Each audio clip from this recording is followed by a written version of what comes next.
Hello friends, welcome to my YouTube channel. Friends, CM Revanth Reddy group 1 అభ్యర్థులకు అన్యాయం చేశారని చెప్పేసి అంటే సీఎం రేవంత్ రెడ్డి గారు చెప్పారు. ఆయన కాకుండా వేరే వాళ్ళు గ్రూప్ 1 అభ్యర్థులకి చాలా అన్యాయం చేశారని సీఎం రేవంత్ రెడ్డి గారు చెప్పడం జరిగింది. దాని వెనకున్నటువంటి ఆంతర్యం ఏంటనేది మనం ఇక్కడ చూద్దాము. ఇక్కడ చూడండి ఒకసారి. ఇక్కడ చూస్తే మరి ఎంతో కాలంగా గ్రూప్ 1 అభ్యర్థులు తమ యొక్క పోస్టింగ్స్ కోసం ఎదురు చూస్తూ ఉన్న తరుణంలో దాని మీద కోర్టులో కేసు వేసి వాళ్ళకి పోస్టింగ్స్ రాకుండా చేశారు, అడ్డుకున్నారని సీఎం రేవంత్ రెడ్డి గారు చెప్పడం జరిగింది. దానికి ఇంకా చాలా కారణాలు ఆయన చెప్పడం జరిగింది. అదేంటంటే ఇక్కడ మీరు చూడండి ఒక్కసారి. నియామక పత్రాలు ఇద్దామనుకునే లోపే కోర్టులో కేసులు వేసి వారి నోటికాడ కూడు లాగేశారని చెప్పేసి ఆయన చెప్పడం జరిగింది. అంతేకాకుండా అటువంటి వారిని మీరు నిలదీయాలని చెప్పేసి కూడా ఆయన కోరుతూ ఉన్నాడు. సాంఘిక సంక్షేమ గురుకుల విద్యార్థులకు ప్రతిభా పురస్కారాల ప్రదానంలో సీఎం రేవంత్ రెడ్డి ఈ విధంగా పిలుపునివ్వడం జరిగింది. 10 ఏళ్ళు అధికారంలో ఉన్నవారు వారి కుటుంబ సభ్యుల ఉద్యోగాలకే ప్రాధాన్యం ఇచ్చారని వ్యాఖ్యానించారు. ఇక మిగిలిన మనం మ్యాటర్లోకి వెళ్ళినట్లయితే ఇక్కడ గమనించండి ఒకసారి. 10 ఏళ్ళు అధికారంలో ఉన్నవారు ఉద్యోగ నోటిఫికేషన్లు జారీ చేయకుండా వారి కుటుంబ సభ్యుల ఉద్యోగాలకే ప్రాధాన్యం ఇచ్చారని సీఎం రేవంత్ రెడ్డి ధ్వజమెత్తారు. ఎంపీగా ఓడిపోయిన 6 నెలలకే ఎమ్మెల్సీ ఉద్యోగం ఇచ్చారని, గ్రూప్ 1, గ్రూప్ 2 డిఎస్సి నోటిఫికేషన్లు వేయకుండా కాలయాపన చేశారని విమర్శించారు. తాము అధికారం చేపట్టిన తొలి ఏడాదిలోనే 59,000 ఉద్యోగాలను ఇచ్చామని, ప్రైవేటు కార్పొరేట్ సంస్థల్లో 1,00,000 మందికి ఉద్యోగాలు లభించాయని తెలియజేశారు. కిందటి సంవత్సరం ఎస్సీ గురుకుల విద్యాలయాల్లో చదివి ప్రఖ్యాత విద్యా సంస్థల్లో ఇంజనీరింగు, మెడికల్ తదితర విభాగాల్లో సీట్లు పొందిన విద్యార్థులకు బుధవారం హైదరాబాద్లో బాబు జగజ్జీవన్ భవన్లో ముఖ్యమంత్రి ప్రతిభా పురస్కారాలను అందజేశారు. ఇకపోతే ఇక్కడ గమనించండి ఒకసారి. ఇక్కడ చూసినట్లయితే అనంతరం ఆయన మాట్లాడుతూ అప్పటి ప్రభుత్వ హయాంలో ఉద్యోగాలు ప్రకటించండి అని నిరుద్యోగులు ఆందోళన చేస్తే వివిధ స్కీముల ద్వారా రుణాలు ఇస్తాం, తీసుకోండి అంటూ సలహాలు ఇచ్చారు. డిగ్రీ, పీజీలు పూర్తి చేసిన వారు చెప్పులు కొట్టాలా, చేపలు పట్టాలా, ఎస్టీ యువకులను పందులు పెంచమంటూ సలహాలు ఇచ్చారని రేవంత్ రెడ్డి గారు చెప్పారు. ఇక గ్రూప్ 1కు ఎంపికైన వారికి నియామక పత్రాలు ఇద్దామనుకునే లోపే నోటికాడ కూడు లాగేసినట్టు కోర్టులో కేసులు వేయించారు. వారిని నిలదీయండి. వరుసగా ఉద్యోగాల నోటిఫికేషన్లు విడుదల చేస్తే అభ్యర్థులు పరీక్షలు రాస్తారు, ఉద్యోగాలు రాని వారు ప్రత్యామ్నాయాలను ఎంచుకుంటారు. నోటిఫికేషన్లతో మభ్యపెడితే వారి సమయం వృధా అవుతుంది, వయసు పెరుగుతుంది. సమయం వృధా కాకుండా ఉద్యోగ నియామకాల నోటిఫికేషన్లు చేపట్టామని సీఎం రేవంత్ రెడ్డి గారు స్పష్టంగా చెప్పారనమాట. అంటే ఆయన నోటిఫికేషన్ గ్రూప్ 1 వాళ్ళకి ఉద్యోగాలు ఇవ్వాలి, అపాయింట్మెంట్లు ఇవ్వాలనుకునే తరుణంలో ఎవరో గిట్టని వాళ్ళు కేసులు వేశారు. అటువంటి వారిని మీరు నిలదీయాలని సీఎం రేవంత్ రెడ్డి గారు పిలుపునివ్వడం జరిగింది.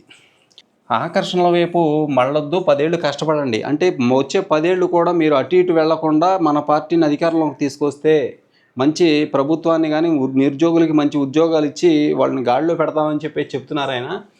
జీవితంలో మీరు తొలిమెట్టు ఎక్కుతున్నారు. చదువుకోకుండా పక్కదారి పట్టించే ప్రలోభాలు చాలా వస్తూ ఉంటాయి. వాటికి లోను కాకుండా కష్టపడి కెరీర్లో రాణించండి. 10 ఏళ్ళు గట్టిగా నిలబడితే చాలు. ఇంజనీర్లు, డాక్టర్లు, ఐపీఎస్లు, ఐఏఎస్లు, ఐఎఫ్ఎస్లు, ఎమ్మెల్యేలు, ఎంపీలు, మంత్రులు, ముఖ్యమంత్రులు అవుతారు మీరు. ఆకర్షణలో పడితే అంతే, జీవితాంతం మీరు మీ తల్లిదండ్రులు బాధపడతారు. కష్టపడండి, మీలో అపారమైన ప్రతిభ, ఆత్మవిశ్వాసాలు ఉన్నాయని సీఎం రేవంత్ రెడ్డి గారు చెప్పారు. ఇక ఎస్సీలు, బీసీలు, మైనారిటీలకు వేర్వేరు గురుకులాలకు బదులుగా ప్రతి నియోజకవర్గంలో అంతర్జాతీయ విద్యా ప్రమాణాలతో కూడినటువంటి చూడండి యంగ్ ఇండియా సమీకృత గురుకుల పాఠశాలలను ఆయన అందుబాటులోకి తెస్తున్నామని చెప్పేసి తెలియజేశారు. సమీకృత గురుకుల పాఠశాలల పేరుతో 25,000 కోట్ల రూపాయలు వృధా చేస్తున్నారంటూ ఓ రాజకీయ పార్టీకి చెందిన పత్రిక విమర్శలు చేసిందని చెప్పేసి కూడా ఆయన అన్నారు. అంటే మరి సీఎం రేవంత్ రెడ్డి గారి ప్రభుత్వం కొత్తగా అంటే ఎస్సీ గురుకులాలు, బీసీ గురుకులాలు ఇలా లేకుండా ఒకటే గురుకులం, అందులో అందరూ ఉంటారు. దానికే ఏం పేరు పెట్టారంటే సమీకృత గురుకుల పాఠశాల అని పేరు పెట్టారు. అయితే దాన్ని కొంతమంది విమర్శించారని చెప్పేసి ఆయన చెప్తున్నారు. ఇక 10 ఏళ్ళు అధికారంలో ఉన్నప్పుడు వారు సంక్షేమాన్ని చిన్నచూపు చూశారు, ఇప్పుడు మేము సంక్షేమాన్ని మరో స్థాయికి తీసుకెళ్తున్నామని సీఎం రేవంత్ వివరించారు. ఇకపోతే ఇక్కడ చూడండి, ఇంజనీర్లు, ఎస్సీ గురుకులాల్లో చదువుకున్న పిల్లలు ఐఐటీలు, ఎన్ఐటీలు, వైద్య కళాశాలలో ప్రవేశాలు పొంది ఇంజనీర్లు, వైద్యులుగా వృత్తిని ఎంచుకోవడం సంతోషంగా ఉంది. కొందరు సివిల్స్కు సిద్ధమవుతున్నారు. వృత్తి ఉద్యోగాల్లో ఉన్నత శిఖరాలకు చేరుకుని రాష్ట్ర పునర్నిర్మాణంలో భాగస్వాములు అవ్వండి. మీరు దేశ విదేశాల్లో ఎక్కడున్నా మీ గ్రామాల వారు, మీ తల్లిదండ్రులు ఎప్పటికీ మిమ్మల్ని మర్చిపోరు. విద్యకున్నంత శక్తి అది. డాక్టర్ బిఆర్ అంబేద్కర్ చదువు, ప్రతిభ కారణంగానే రాజ్యాంగ నిర్మాతగా ఎదిగారు. శాసనసభాపతి గడ్డం ప్రసాద్ కుమారు, ఎంపీలు, అలాగే కడియం కావ్య, డాక్టర్ మల్లు రవిలు వారి కులం కారణంగా ఆ పదవిలోకి రాలేదు. కేంద్రీయ విశ్వవిద్యాలయంలో చదువుకున్న ఉప ముఖ్యమంత్రి మల్లు బట్టి విక్రమార్క తన ప్రతిభతోనే ఆర్థిక శాఖను సులువుగా నిర్వహిస్తున్నారు. రాష్ట్రంలో బడుగు బలహీన వర్గాల అభ్యున్నతికి చదువే ముఖ్యమైనటువంటి మార్గం అంటూ ఆయన చెప్పడం జరిగింది. చదువే ఏకైక మార్గమని విద్యాశాఖ కమిషనర్ విద్యా కమిషనర్ చైర్మన్ ఆకునూరి మురళి వినూత్న విధానాలను ప్రతిపాదిస్తున్నారు. వీరితో పాటు మరెందరో స్ఫూర్తిగా తీసుకుని ఆకాశమే హద్దుగా ఎదగండి అని సీఎం రేవంత్ రెడ్డి ఉద్బోధించడం జరిగింది. ఇకపోతే ఇక్కడ గమనించిన ఒక ముఖ్యమైన పాయింట్, గత ప్రభుత్వం వసతి గృహాలంటే ఫంక్షన్ హాళ్ళు, రైస్ మిల్లులే. బడుగు బలహీన వర్గాల సంక్షేమం కోసం కృషి చేశామంటూ గత ప్రభుత్వం గొప్పలు చెప్పుకుంది. పదుల సంఖ్యలో సంక్షేమ గృహాలను ప్రారంభించామంటూ ఘనంగా ప్రకటించింది. సంక్షేమ వసతి గృహాలను, ఫంక్షన్ హాళ్ళు, రైస్ మిల్లులు, మూతబడిన ఇంజనీరింగ్ కళాశాలలో ఏర్పాటు చేశారు. మేము రాష్ట్ర బడ్జెట్లో ఎస్సీ ఎస్టీల సంక్షేమానికి 40,232 కోట్లు కేటాయించాం. ఇవేవి గత పాలకులకు అర్థం కావు. 7.5 లక్షల కోట్లు అప్పులు చేయడమే వారికి తెలుసు అని ఉప ముఖ్యమంత్రి బట్టి విక్రమార్క అన్నారు. ఓకే, ఇది మొత్తం మీద ఫ్రెండ్స్, సీఎం రేవంత్ రెడ్డి గారు నిరుద్యోగుల పట్ల చాలా సానుకూలంగా ఉన్నారు. ఆయన అనేక నోటిఫికేషన్ ఇవ్వడం జరుగుతూ ఉంది.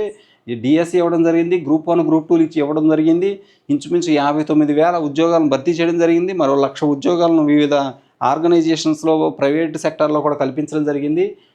అలాగపోతే గ్రూప్ 1కి సంబంధించి కరెక్ట్గా నోటిఫికేషన్ వాళ్ళకు అపాయింట్మెంట్ ఇచ్చే సమయంలోనే వాటి మీద కేసు వేయడం వల్ల వాళ్ళందరూ చాలా కోల్పోయారని చెప్పేసి ఆయన చెప్తూ ఉన్నారు. Thank you so much for watching me. Please share this video and subscribe my channel. Thank